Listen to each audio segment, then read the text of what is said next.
누가복음 16장 15절 또 이르시되 너희는 온 천하에 다니며 만민에게 복음을 전파하라. 사도행전 20장 24절 말씀 두 말씀을 가지고 복음에 대해서 말씀을 증거하겠습니다. 우리 다 같이 하나님 앞에 기도합시다. 은혜로우신 아버지 하나님 감사합니다. 이 땅에는 수없이 많은 소리가 있지만은 영혼을 살릴 수 있고 생명을 전달할 수 있는 살아있는 하나님의 말씀은 오직 하나님의 거룩한 집에서 또 귀한 이 강단에서만 아버님의 허락하신 안에서 성령님의 도우심을 통해서만 전파가 되는 줄을 믿습니다. 이 말씀을 들을 때 모든 영혼들이 영혼이 살고 저들이 모든 범사이에 흉통하고 복을 받는 줄을 믿사오니 이 시간도 주의 거룩한 성령님 도우셔서 말씀을 전하는 자와 듣는 자가 다 은혜되게 하시고 깨달아지는 귀한 역사가 있게 하시고 하나님의 거룩한 생명 역사가 폭넓게 전개되게 하옵소서. 시종을 주의 거룩한 성령께 의탁하옵고 모든 말씀을 비울 때 우리도 예수님의 이름으로 간절히 기도하옵나이다. 아멘. 사도행전 20장 24절 말씀에 나의 달려갈 길과 주 예수께 받은 사명 하나님의 복음을 전파하는 이 일을 위해서는 나의 생명을 조금 더 귀한 것으로 여기지 아니하노라. 바울 사도의 고백입니다. 오늘 과연 시리즈 제13탄인가요? 오늘 율법과 복음에 대해서 말씀을 드렸는데 지난번에는 제가 율법에 대해서 말씀을 드렸습니다. 그래서 율법과 복음에 대해서 잠깐 말씀을 드리겠는데 지난번에 드린 것을 잠깐 제가 다시 한번 조금 설명을 드리고 이어서 복음에 대해서 말씀을 드리려고 합니다. 성경은 우리가 구약과 신약으로 나누어지는데 구약은 하나님의 율법이 주를 이루고 있습니다. 그래서 율법이라고 하는 것이 약 302번이나 302번이나 성경책에 기록되어 있어요. 그런데 복음이라고 하는 이 말은 약 118번 나와 있는데 구약 성경에는 한 마디도 기록되어 있지 않습니다. 복음이라고 하는 단어는 오직 신약에만 기록되어 있어요. 그래서 구약을 우리가 소개할 때는 율법책이라고 우리가 이렇게 표현할 수가 있고 신약은 복음이라고 얘기할 수가 있습니다. 그래서 우리가 사복음을 우리가 말씀을 해주고 있지요. 그래서 성경은 율법과 복음. 그런데 율법에 대해서 지난 주간에 제가 설교를 들었습니다만은 율법이라고 하는 것은 우리가 잘 아는 대로 모세가 시내산에서 하나님 앞에 받은 10계명에 기초를 합니다. 10계명은 2계명은 하라는 하나님의 강권적인 그런 명령이고 8계명은 하지 말라고 하는 계명인데 10계명을 나누면 4계명, 첫 번부터 넷째 계명은 대신 하나님에 대한 계명이요 5번째부터 10번째까지의 계명은 대인계명입니다. 성경에 보면은 율법학자들이 613가지의 율법이 나와 있다고 얘기하는데 모든 율법은 여기에서 다 파생이 되게 된 것입니다. 그런데 율법을 전체로 딱 나눈다면은 하라와 하지 말라고 하는 이 두 가지입니다. 하라고 하는 것이 365번이고 하지 말라고 하는 것은 248번이라고 학자들은 이렇게 이야기하고 있는데 근데 율법을 좀 이렇게 조금 나눠보면은 여기는 시민법이 있고 하나는 하나님을 섬기는 규례가 있습니다. 하나님에 대한 법. 그래서 이것은 인간과 인간들이 서로 이 세상을 살아가는데 아름다운 조화를 이루게 하기 위해서 하나님께서 주신 인간들이 지켜야 될 그런 법령이 있고 이것을 갖다가 율례라고 하고 또 하나님과 인간이 올바른 관계를 유지하기 위해서 하나님의 명령하신 법이 있어요. 이걸 갖다가 규례라고 합니다.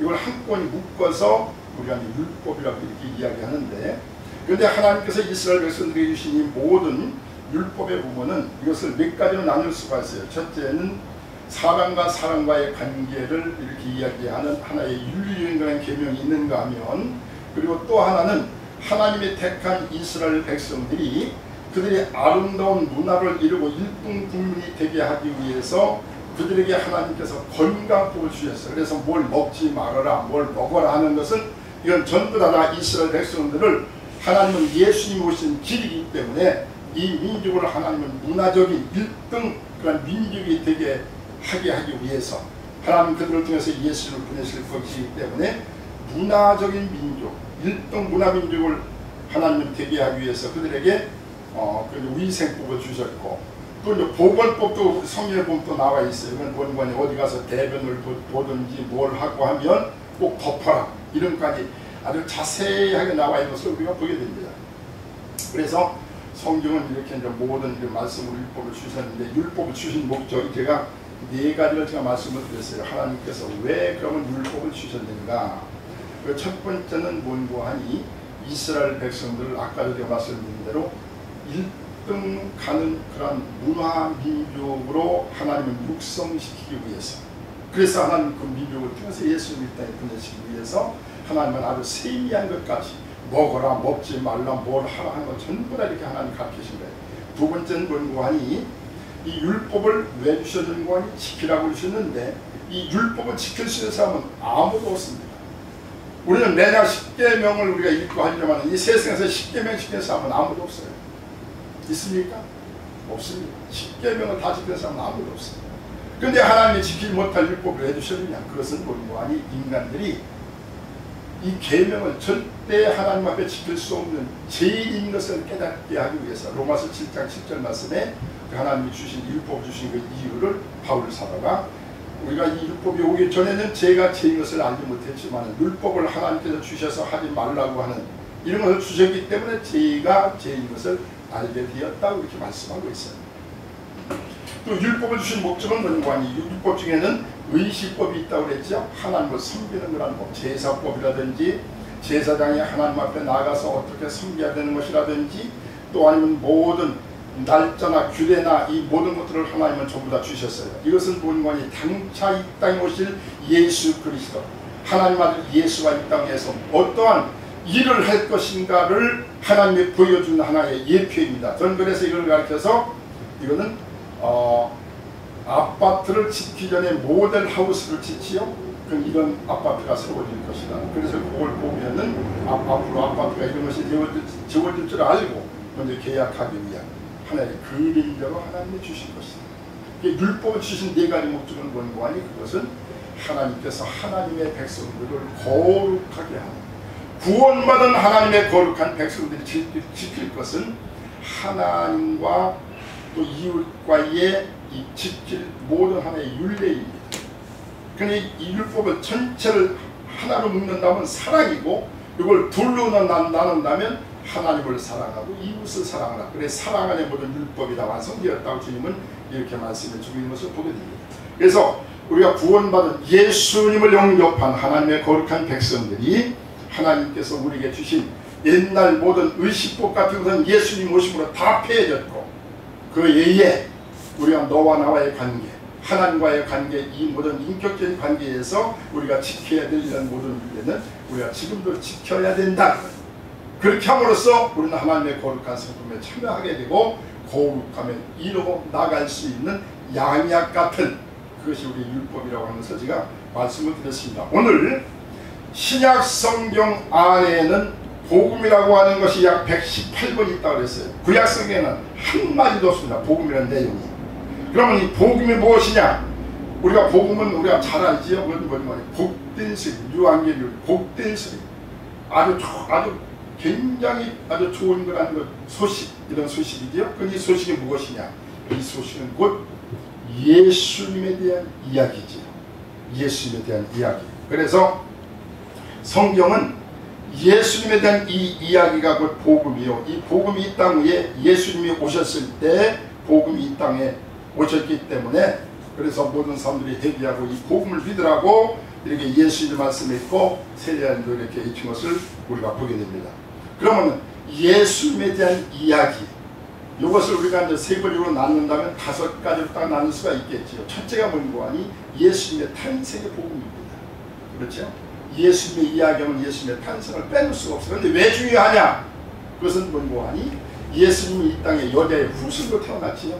만약 예수님의 탄생에 대해서 처내가 잉태의 아들을 낳으리니 그 이름을 임마누엘을 하라. 이는 자기 백성을 지혜에서 구원할 자라고 하는 그런 뜻으로 이제 마태복음 1장 말씀에서 천사가 이렇게 계시를 했는데, 말씀을 했는데, 이 탄생에 대해서 이것이 없다고 한다면 예수님과 우리가 똑같을 수도 있다는 거예요.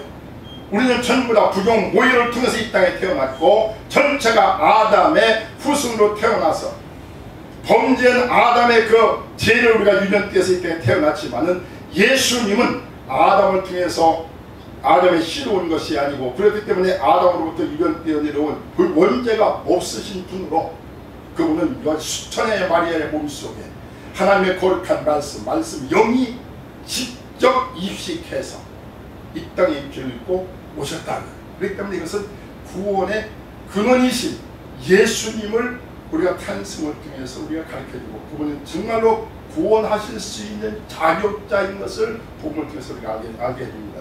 그리고 우리가 두 번째 예수님의 생애와 예수님의 십자가의 죽음인데, 이것은 예수님이 이 땅에 오셔서 어떻게 죄인들의 모든 죄악과 이 모든 죄값을 그분이 짊어지시고 어떻게 이것을 대속해 주셨느냐. 대속이라는 말은 대신 갚았다고 하는 말이죠. 어떻게 갚으셨느냐. 십자가에서 그것이 온전히 이루어진 것을 우리가 보게 됩니다. 이사야에서도 이사야가 그가 징계를 바름으로 평화를 누리고 채찍으로 맞음으로 그가 나음을 입거든. 그가 상함은 우리의 죄악을 인하며, 그가 찔림은 우리의 허물을 인하며.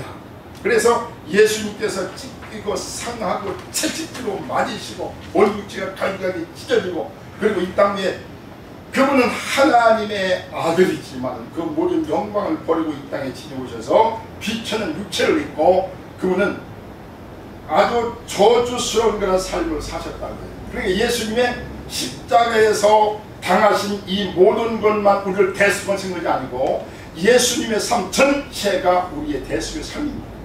우리가 그렇게 살아야 될 것을 그분은 가난하게 사셨고, 멸시도 당하시고, 그는 고난을 당하시고, 배를 줄이면서 사신 것이라는 거예요. 이거 모든 것. 그래서 이 예수님의 십자가를 통해서 구속의 그 모든 내용을 우리에게 보여주고, 또 예수님의 다시 부활을 통해서 예수님 정말로 그분은 하나님의 아들이고, 그분께서 십자가에 죽으셔서 우리의 모든 죄악을 다 대신하신 것은, 이것은 확실한 것이다. 만약 예수님께서 돌아가시고 그분을 3일 만에 무덤에 장사 지냈는데 살지 못했다고 하면 우리의 믿음도 헛것입니다. 누구도 그분께서 우리를 대속해 주시고 그분께서 우리의 죄를 갚았다고 하는 것을 증언해 줄 수 있는 사람이 없다는 겁니다. 예수님의 부활은 그분은 죄를 위해서 내어줌이 되고 우리를 의롭다고 하기 위해서 살아나셨느니라. 바울 사도 로마서에서 그렇게 말씀하고 있는 것 같이, 예수님이 나셨음으로 말미암아 부활을 통해서 우리 인간들의 모든 죄를 다 갚았다고 하는 것을 친히 그분은 보여주는 사건입니다. 그리고 그분은 만왕의 왕이시고, 그분은 사망 권세가 그분을 갖다가 누리지 못하고 그분을 제어하지 못한 생명의 근원인 것을 보여줍니다. 우리 기독교에서 부활을 뺀다면 기독교는 존재할 수가 없어요. 기독교는 부활의 토대 위에 서 있는 겁니다. 부활에서 우리는 계속해서 우리가 연구하고 우리가 강단에서 많이 증거가 되어야 될 줄 믿습니다. 우리 하나님의 역사, 우리 기독교는 부활의 종교입니다. 다시 살아가는 거예요. 오늘도 새롭게 하나님께서 부활의 은총을 이 말씀을 듣는 모든 신경들에게 육체의 부활의 역사와 삶의 현장에 오는 부활의 역사, 심령 속의 은혜의 부활의 역사가 일어나기를 예수님의 이름으로 축복하며, 이 부활의 은총이 계속 더 천국 갈 때까지 날마다 경험되기를 예수님의 이름으로 축원합니다. 이제 우리 예수님께서 그리고 승천하셨지요. 왜 승천하셨냐? 그것은 예수님이 하나님의 귀한 나라에 들어가셔서 우리를 위해서 너희는 마음에 근심하지 말라. 하나님 눈에 또 나를 믿으라. 내 아버지 집에는 거할 곳이 많다. 내가 너희에게 일렀을 때 내가 너희를 위해 처소를 예비하러 가는 이 처소가 다 예비되면 다시 너희를 데리러 온다.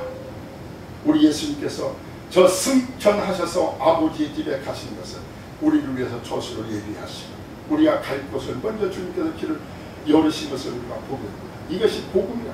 이 전체를 가리켜서 예수의 이야기, 이게 복음이라고. 예수의 이야기를 모르기 때문에 예수를 믿지 않고, 예수를 믿지 않기 때문에 모든 인생들은 사망 가운데 태어나서 죄와 더불어 먹고 마시다가 영원히 지옥 갈 수밖에 없다는 거예요. 예수, 그 복음이에요. 그리고 예수님은 다시 오실 것입니다. 예수님이 재림하시야 이 모든 이 세상의 주권을 다시 주님께서는 다시 이것을 주권을 찾기 위해서 오신 분. 아담과 하와에게 하나님께서 선악과를 따먹지 말라, 너는 이 에덴 동산을 지키고 정복하고 다스려라 했는데 그들이 마귀의 꿰에 빠짐으로 진 자는 이긴 자의 종이 된다고 하는 베드로전서 1장 19절 말씀과 같이 그들은 마귀의 종이 되어버리고, 그래서 이 모든 이 우주의 이 모든 주권이 마귀한테 넘어가서, 그래서 이 마귀를 가리켜서 세상의 임금이라고 하는 겁니다. 임금은 그냥 되는 게 아니라 합법적으로 내려온 권세. 이 세상 임금이 누굽니까? 마귀입니다. 물질 누구 겁니까? 마귀입니다. 마귀 것입니다. 이 세상 모든 이 조직이나 이 모든 건 누가 관장합니까? 마귀입니다. 어떤 사람은 그런 말이에요. 예수를 잘 먹고 이단들이 왜 이렇게 돈이 많으냐고. 그건 당연한 거예요. 그들의 아비가, 그들의 주인이 마귀라고. 마귀의 1급 참모가 만물이야. 돈신. 그러니까 그들은 막 돈 주는 거예요. 예수 잘못 믿고 장로도 잘못해도 막 돈 주는 거야. 그건 뭔 관이 그들이 마귀라님이 그냥 돈 줘가지고 지옥으로 끌어가는 거야. 바가 저렇게 잘못하고 해도 돈만 많고 잘 살지 않느냐. 하나님 우리를 부르신 것은 이 세상에서 영화를 누리고 부귀를 누리고 하는 것을 하기 위해서 하고요. 세상에서는 우리가 멸시를 받고 환난을 받고, 세상에는 하나님의 나라에 싸라고 우리를 부르신 거지 세상에다 싸라고 불렀습니까? 목회라고 하는 것은 성도들에게 시간을, 물질을, 명예를 전부 다 저 하나님의 나라에 쌓도록 하는 것이 목회. 그런데 목회자들이 전부 다 세상에다 자기 이름으로 집을 사고 땅을 사고 전부 다 여기다 궁궐을 짓고 하는 것이 이게 옳으냐 그거야. 이건 전부 다 주님 앞에 온다. 컴퓨터를 먼저 목회자들이 공수의 공수, 빈순으로 와서 이 땅에서 병할 것 같은 세상에서 저 하나님의 나라에 쌓는 모습을 먼저 우리가 실천적으로 보여주고 주의 종들이 먼저 해야 되지 않느냐고요. 우리 주님께서 이 땅에 이제 오시기 전에 제가 이제 이 예수님 재림에 대해서는 할 말이 앞으로 많이 있겠지만은 그래서 이제 우리 예수님에 대한 이야기 전체가 이것이 이제 복음이에요. 5대 복음이라고 이렇게 얘기를 나누어서. 그런데 오늘 제가 이제 좀 말씀드리고 싶은 것은 복음과 율법과의 차이가 무엇이냐 이걸 좀 제가 말씀드리려고 하는데, 이 복음의 근원은 하나님의 사랑 그리고 하나님의 은혜, 복음의 근원. 이 복음은 예수의 이야기거든요. 예수를 때문에 몇 번 했었느냐? 그 발로는 하나님의 사랑, 하나님 속에 들어있는 이 은혜의 성품에 그것을 표현한 것이라고. 그 복음은 하나님의 사랑과 은혜다.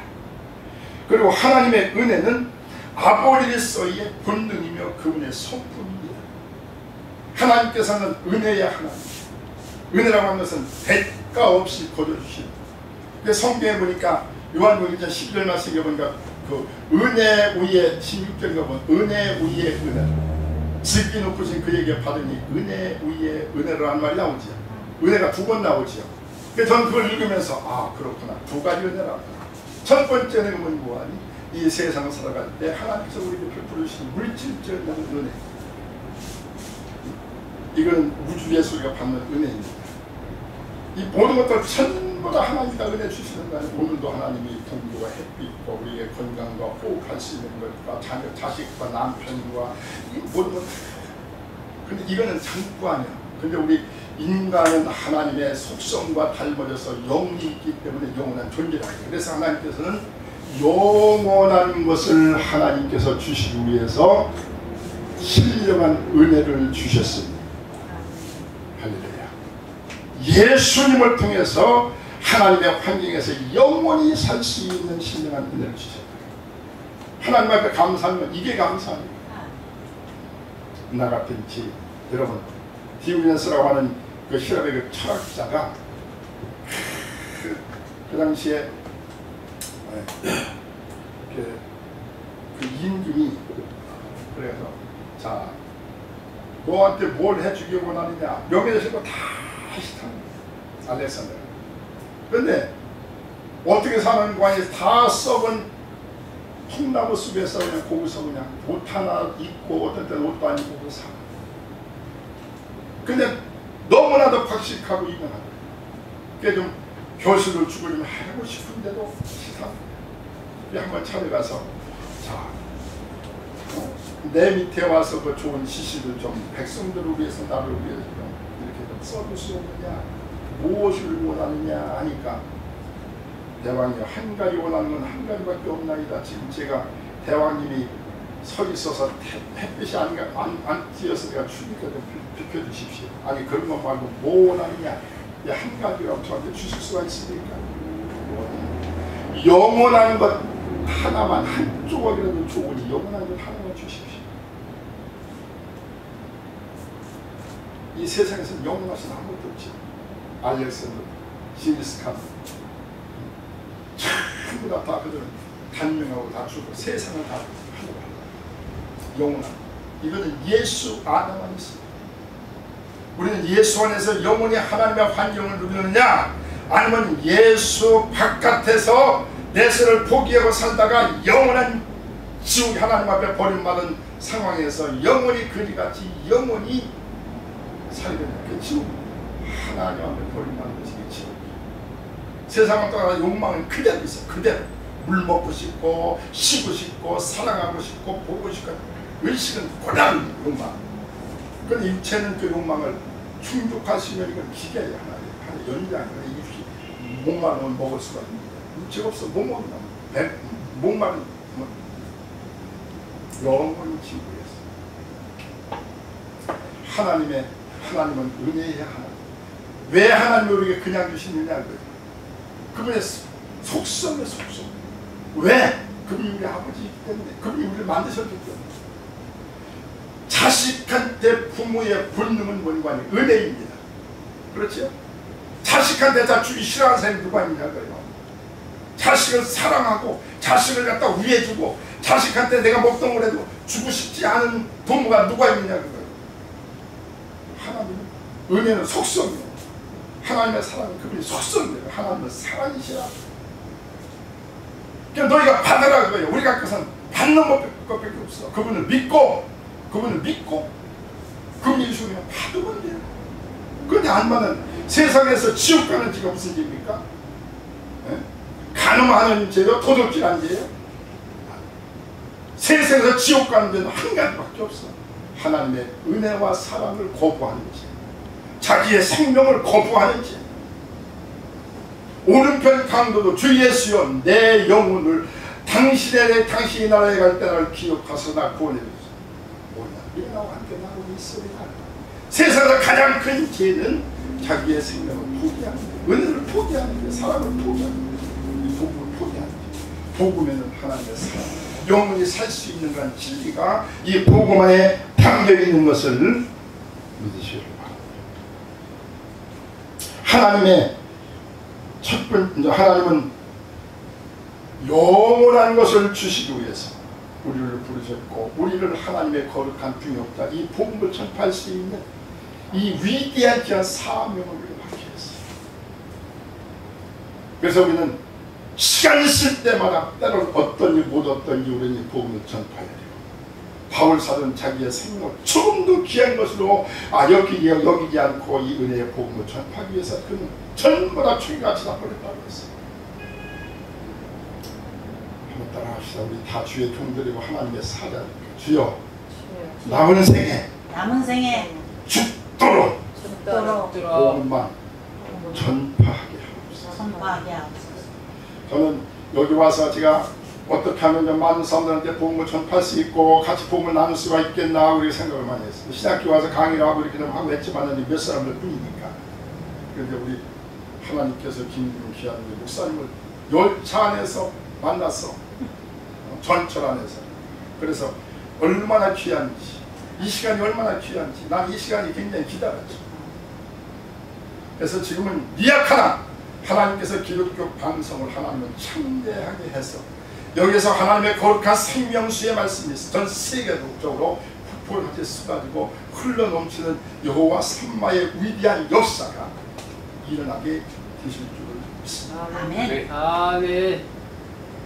여러분 지금 얼마나 지금 세미나가 많고 지금 곳곳마다 모여서 하나님 말씀을 가르쳐가는 교육이 많습니다. 그런데 중요한 것은 이 마지막 때 홍수가 막 일어나면 먹을 물은 별로 없다는 예수만 전해야지, 복음만 전해야지. 왜 세상 이야기를 하냐 강단에서 복음만 전해야지. 이 하나님의 아름다운 역사. 그래서 이 영적 구원의 은혜를 하나님께서 우리에게 주시기 위해서 예수 안에서 담가지고 주셔서 누구든지 예수를 우리가 영접만 하면 하나님께서 이제 아름다운 은총을 영원히 살 수 있는, 영원히 하나님의 환경에서 함께 우리가 살아갈 수 있는 그런 은총을 하나님이 주시는 것. 이것이 이제 구원.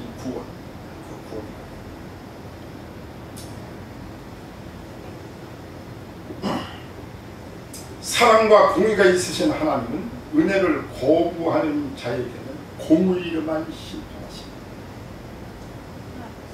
하나님은 은혜를 거부하는 자, 하나님의 공의가 그들 위에 있어요. 그러므로 율법 앞에서는 우리가 다 죄인이지만, 그러나 그래서 겸손히 나는 율법을 다 지킬 수 없다 하는 것을 하나님 앞에 자백하고 하나님의 은혜 앞에서 믿음으로 그가 보내신 예수 그리스도를 받아들이는 것이 영원히 살 수 있는 길이고, 이것이 구원의 길인 것입니다. 율법과 복음의 차이를 제가 잠깐 좀 말씀을 드리면, 율법은 사람을 죽이고 율법을 죽이는 법, 그런데 복음은 사람을 살리는 법입니다. 율법 앞에서는 사람이 다 죄인이고 복음 안에서는 다 의인입니다. 할렐루야. 율법을 안 지키면 다 죄인이에요. 율법을 지킬 수 있는 사람은 하나도 없다는 거예요. 그래서 율법 앞에서는 모든 사람이 다 죄인이에요. 그러나 복음 안에 들어오면 어떠한 세상에서 자기가 죄를 범했다든지 의가 되신 예수 그리스도를 나는 모심으로 말미암아 너희가 믿음으로 말미암아 의롭게 되었다. 복음 안에서는 어떠한 자도 다 의인입니다. 그래서 마틴 루터가 그렇게 얘기했습니다. 우리 예수님, 우리는 용서받은 죄입니다. 우리는 용서받은 죄. 그래서 우리는 다 의인이라. 또 율법은 지켜야 의인이 되고, 복음은 어떻게 해야 의인입니까? 믿으면 의인입니다. 그렇죠? 성경은 믿으면 너희가 의롭다. 율법을 지켜야 돼. 지킬 수 있는 사람이 아무도 없어요. 율법은 죄를 기억하는 하나님의 능력이고, 복음은 죄를 하나님이 잊어버리게 하시는 그런 능력이 있습니다. 복음 안에 들어가서 우리가 예수를 영접을 하면, 그리고 그에게 회개만 하면 하나님의 회개를 깨끗하게 이사야서 있죠. 빽빽한 구름이 사라지는 것이 너희는 다시는 기억하지 않는다. 그러나 우리가 복음을 받아들이지 아니하고 세상의 죄를 짓는 것은 하나님이 영원히 기억하셔서 하나님은 하나님께서 우리가 심판한다고 하는 사실을 성경들이 이야기하고 있습니다. 율법은 하나님의 양식이고 복음은 하나님의 긍휼이다. 율법은 사람을 정죄하고 복음은 사람을 용서한다. 율법 아래 있는 자는 하나님의 백성, 복음 안에 있는 자는 하나님의 자녀. 이게 굉장히 중요한 거예요. 구약시대 때 누가 하나님 앞에 아버지라고 그런 사람이 누가 있어요. 그래서 요한복음 13장 말씀에 보면 그런 말 있죠. 마태복음 13장에 보면은 세례 요한을 가르쳐서 여자가 난 자 중에서 가장 큰 자가 위로부터 난 자, 하늘에서 난 자, 지극히 적은 자보다 적은 자. 우리는 어디서 난 자예요? 위로부터 난 자.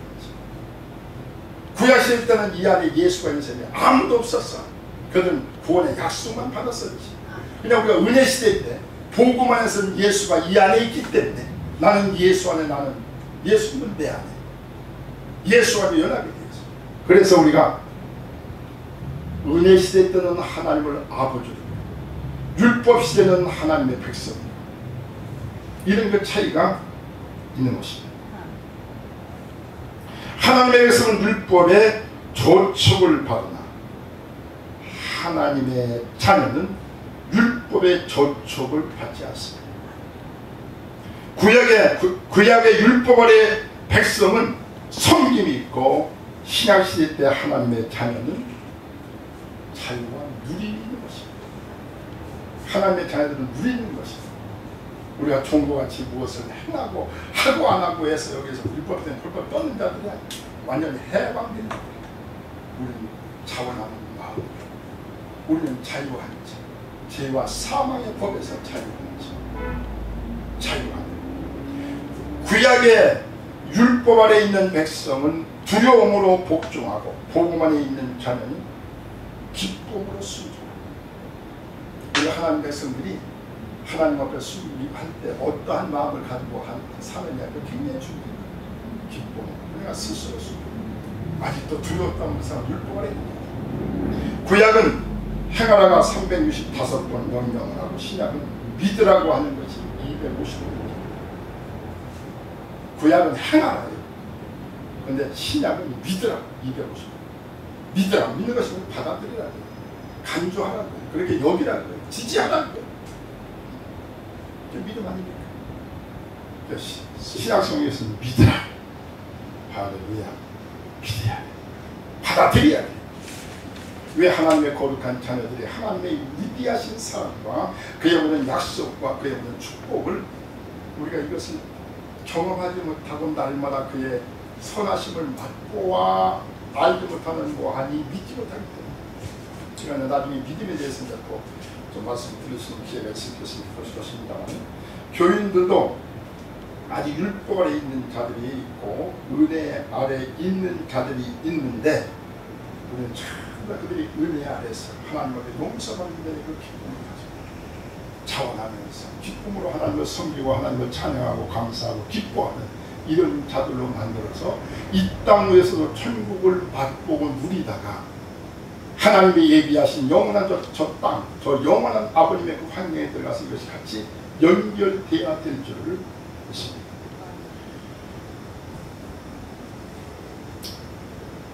자신과 형제를 은혜의 안경을 쓰고 보는 자는 하나님의 자녀요. 아직도 이 하나님의 은혜와 사랑을 깨닫지 못하고 율법으로 잘하느냐 못하느냐 하나하나 이거만 보고 이렇게 하고 자기를 판단하고 이웃을 판단하는 자는 아직도 율법 안에 있는 자. 우리는 은혜 안에 있는 자입니다. 그래서 저는 은혜와 이 복음을 이제 우리 목사님 저도 그렇고 저도 이제 평생 동안 연구를 그래서 은혜와에 대해서 바로 전하고 복음에 대해서 바로 전해서 이 하나님의 아름다운 복음의 역사가 폭넓게 전개되고 이렇게 하는 귀한 역사가 있어야 될 줄을 믿습니다.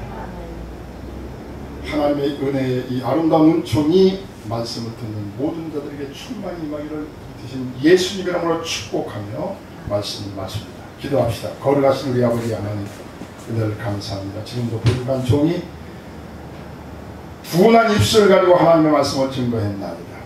듣는 자들이 은혜되게 하시고 아버님의 크신 영광을 깨닫고 보게 하여 주옵소서. 모든 말씀을 배울 때 예수님의 이름으로 축복하며 기도합니다.